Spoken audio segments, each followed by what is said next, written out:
She ate half an avocado every single morning for 11 months. Thought she was doing everything right. Then her blood work came back, and her potassium was so high, her cardiologist told her to stop immediately. The healthiest food in her kitchen was quietly pushing her toward a cardiac event. There's a scene that plays out in kitchens all over the world every single morning, and nobody questions it. Someone over 60 reaches for a ripe avocado, slices it open, scoops it onto toast, or drops it into a smoothie. Maybe adds a pinch of Himalayan salt. Maybe squeezes a little lemon on top. Maybe doesn't bother with any of that and just eats it straight from the skin with a spoon, standing at the counter before anyone else in the house wakes up. And that person feels good about it. Genuinely, deeply good. Because everything they've ever read, every headline, every wellness influencer with a ring light and a blender, every magazine cover at the grocery checkout, all of it says the same thing. Avocados are a superfood. Eat more of them. Your heart will thank you. Your brain will thank you. Your skin, your joints, your cholesterol, all of it, better with avocado. And that's not wrong. Not exactly. But here's what nobody's saying out loud. After 60, the rules change. Quietly, without warning. Your kidneys aren't filtering the way they did at 40. Your liver processes fats on a different schedule. Your gut motility slows down. Your bile production fluctuates. Your enzyme output shifts in ways that most routine checkups never catch. And that beautiful green fruit sitting on your counter? It doesn't adjust itself to your biology. It delivers the same potassium load, the same dense monounsaturated fats, the same oxalate concentration whether you're 28 or 73. That disconnect between what the avocado gives and what your body can handle is where the trouble begins. And it's trouble that accumulates in silence. I've spent years watching this pattern unfold. People who eat clean, who make thoughtful choices, who fill their fridges with whole foods and read every label twice, and still end up sitting across from me confused, sometimes scared, staring at lab results that don't match the effort they've been putting in. Their potassium is elevated, their triglycerides haven't budged, their digestion has gotten worse, not better. And when we trace it back, when we really sit down and map what they eat and when they eat it, avocados sit right at the center of some of the most misunderstood nutritional mistakes I've ever encountered in adults over 60. So let me walk you through 10 of them. Not the obvious ones, the hidden ones, the ones that even well-meaning professionals miss because they're still giving the same blanket advice they gave to 30-year-olds. The first mistake is the most common, and it's almost invisible. Eating avocado every single day without cycling it. When you're younger, your body clears excess potassium efficiently. Daily consumption rarely raises a flag. But past 60, and especially past 65, your renal clearance rate begins to decline. That's the speed at which your kidneys flush excess minerals out of your bloodstream. Potassium starts to build, not dramatically, not overnight, but steadily, like a faucet dripping into a bucket you can't see. Week after week after week. And because hyperkalemia, elevated blood potassium, doesn't produce obvious symptoms until it reaches dangerous thresholds, most people have absolutely no idea anything's wrong. Until a blood panel catches it during a routine visit, or worse, until they feel their heart skip in a way it never has before. And suddenly they're in an emergency room, trying to explain to a young doctor that they eat healthy, they exercise, they don't understand what happened. The fix isn't complicated. 3 to 4 servings a week instead of 7. That's the rhythm that works for most people over 60. Rotation, not elimination. But almost no one is told this, because the messaging around avocados has become so aggressively positive that suggesting moderation feels almost heretical. The second mistake feeds directly into the first, and it's the one that multiplies the damage. Portion distortion. Somewhere along the way, in the age of smoothie bowls and Instagram brunch photos, a whole avocado became a single serving. Go to any health cafe, order avocado toast. What arrives on your plate is the entire fruit, fanned out, drizzled with olive oil, topped with seeds. It looks beautiful, and it's too much. Half an avocado is a serving. For someone over 60 with any degree of reduced kidney function, and here's what most people don't realize, the majority of adults past that age have at least mild GFR reduction, whether it's been diagnosed or not. A whole avocado in one sitting delivers roughly 700 milligrams of potassium. That's nearly a quarter of the total recommended daily intake, in one food item, on one plate, before you've added anything else to your day. Think about that for a second. Third, and this is one of the most dangerously overlooked mistakes on this entire list, combining avocado with other high-potassium foods in the same meal. Banana in the smoothie, spinach in the salad, sweet potato on the side, a handful of dried apricots as a snack beforehand. Each of those is potassium-rich on its own. Stack them together with half an avocado, and you've constructed a meal that could push a 65-year-old well past their safe daily potassium threshold. Without a single processed food in sight, without a single unhealthy choice on the entire plate. This is what I call the clean eating trap, and it catches smart people, careful people, people who genuinely believe they're doing everything right, because by every conventional standard, they are. The foods are all healthy. Individually, they're excellent. Together, in one sitting, for aging kidneys that nobody thought to factor in, it's too much.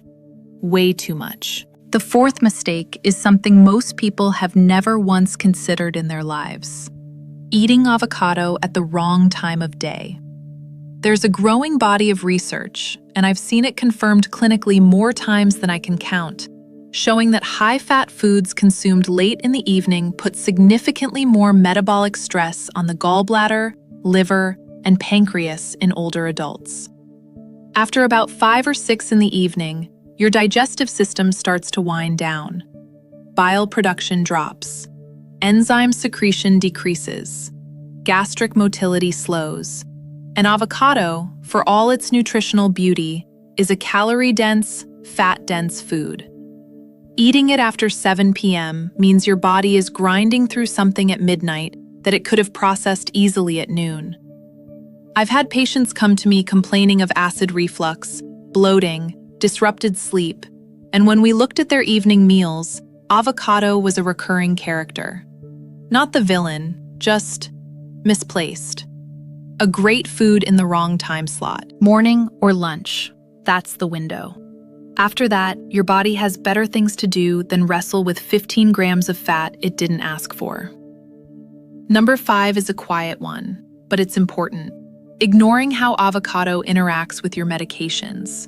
If you're on blood pressure medication, particularly ACE inhibitors like lisinopril or potassium-sparing diuretics like spironolactone, avocado can amplify the potassium-retaining effect of those drugs.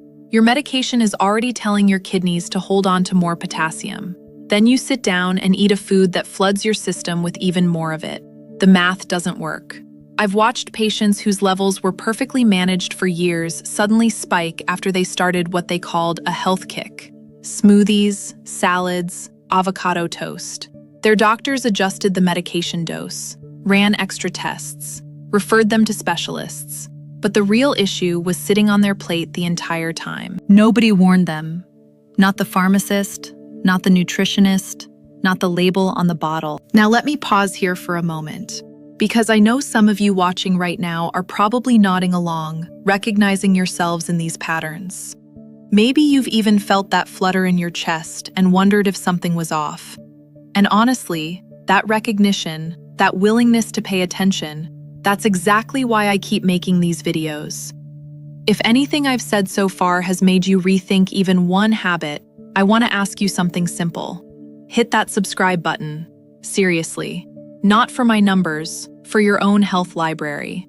Because this kind of detailed, specific information doesn't come up in a 10-minute appointment with your doctor. It just doesn't. There's not enough time. And if you're watching from somewhere across the world right now, drop a comment and tell me where you're tuning in from. I read every single one of them, and it genuinely amazes me how far this reaches. It helps me understand who this is landing with and what to cover next. All right, let's keep going. Mistake number 6, eating unripe avocado and assuming it makes no difference. It absolutely does. An unripe avocado contains significantly higher concentrations of persin, a natural fungicidal compound produced by the plant as a defense mechanism. In younger adults, persin is broken down and excreted without much fuss. But in older adults, particularly those with compromised gut linings or existing digestive sensitivities, which, let's be honest, describes a significant portion of the over 60 population, persin can trigger nausea, abdominal cramping, and even episodes of diarrhea that get blamed on everything from something I ate to IBS flare-ups. On top of that, unripe avocados have a higher tannin content, which actively interferes with iron absorption. If you're already borderline anemic, a quiet epidemic in older adults that rarely gets the attention it deserves, this is a problem hiding in plain sight on your cutting board. Wait until the avocado gives slightly under gentle thumb pressure. That's when it's ready. If it feels like a rock, it's not food yet. It's a defense system. 7. And this one caught even me off guard the first time I encountered the data, is the mistake of removing the pit and discarding it before storing the unused half. Most people scoop the seed out, toss the leftover half into the fridge in a bag or plastic wrap, and figure they'll eat it tomorrow. But the seed isn't just a seed. It functions as a natural antioxidant barrier. When you leave it embedded in the unused half and wrap the exposed flesh tightly against the air, the avocado retains its color, its texture, and, critically, its nutrient integrity for significantly longer. Remove the seed, throw it in a container, and within 12 to 18 hours, you've got a brown, oxidized piece of fruit with measurably diminished vitamin E levels, reduced glutathione concentration, and degraded polyphenols. You're eating the ghost of what that avocado used to be. Small detail, enormous consequence over months and years of repetition. The 8th mistake catches health-conscious people more than anyone else. And there's an irony in that worth sitting with. Adding avocado to everything and accidentally building a caloric surplus you never intended. Avocado is dense, about 240 calories per fruit, around 22 grams of fat. After 60, your basal metabolic rate doesn't just slow down, it can drop by 15 to 20% compared to your 40s. If you're adding avocado to toast in the morning, tossing it into a salad at lunch, and blending it into a smoothie bowl in the late afternoon, you may be layering an additional 400 to 600 invisible calories onto your daily intake. Over a month, that's 2 to 4 pounds of weight gain. And in older adults, that kind of unexplained creep gets attributed to thyroid dysfunction, hormonal shifts, slowed metabolism, when sometimes the explanation is right there on the plate. Simple arithmetic. Avocado math. Nobody does the math, because nobody thinks a superfood could be the problem. Mistake 9 is subtle, but genuinely critical for long-term health outcomes. Not pairing avocado with the right nutrients to unlock its actual potential. Here's what most people don't understand. Avocado fat is a vehicle, a transport system. It dramatically increases your body's absorption of fat-soluble vitamins, A, D, E, and K, but only if those vitamins are actually present in the same meal. Eating avocado alone on a piece of sourdough toast? You're getting the calories and the fat without the synergistic absorption benefit that makes avocado truly extraordinary. But pair that same half avocado with a handful of spinach, some cherry tomatoes, shredded carrots, a few slices of bell pepper, and suddenly it becomes a nutrient multiplier. Research has shown that vitamin A absorption can increase by 4 to 12 times when consumed alongside avocado fat, compared to the same vegetables eaten without it. That's not a marginal difference. That's a completely different health outcome from the exact same food. And the 10th mistake, the one that quietly holds all the others together, is the assumption that because avocado is natural, whole, and universally praised, it requires no strategy, no thought, No adjustment for age, for kidney function, for medication interactions, for meal timing, for portion control, for nutrient pairing. That assumption is the most dangerous mistake on this entire list because it leads people into autopilot. And nutritional autopilot after 60 is exactly where the most damage accumulates. Silently, gradually, invisibly. Not from processed junk, not from obvious dietary villains, from the trusted heroes on your plate, the ones you never thought to question, the ones nobody told you to rethink. But here's what I want you to take away from everything we just covered. This isn't about fear. It's not about giving up avocado. God, no. Avocado is still one of the most nutrient-dense, heart-supportive, brain-nourishing, inflammation-fighting foods on this planet. That hasn't changed, and it won't. What changes is how your body, your specific, aging, beautifully resilient body, interacts with it after a certain point. And when you understand that interaction, when you adjust the quantity, the timing, the combinations, the frequency, you don't lose anything. You gain everything. You unlock what this food was always capable of doing for you, instead of accidentally letting it work against you in ways you couldn't see. And honestly, if this video opened your eyes to even one thing you hadn't considered before, I'd love to hear about it. Drop a comment below and tell me, which of these 10 mistakes surprised you the most? Have you been making any of them without realizing it? Maybe you've noticed something in your own body that suddenly makes more sense after watching this. Share that. Because every single time someone writes their experience in the comments, it reaches another person scrolling past who thought they were the only one dealing with it. That's how this works. That's how we help each other.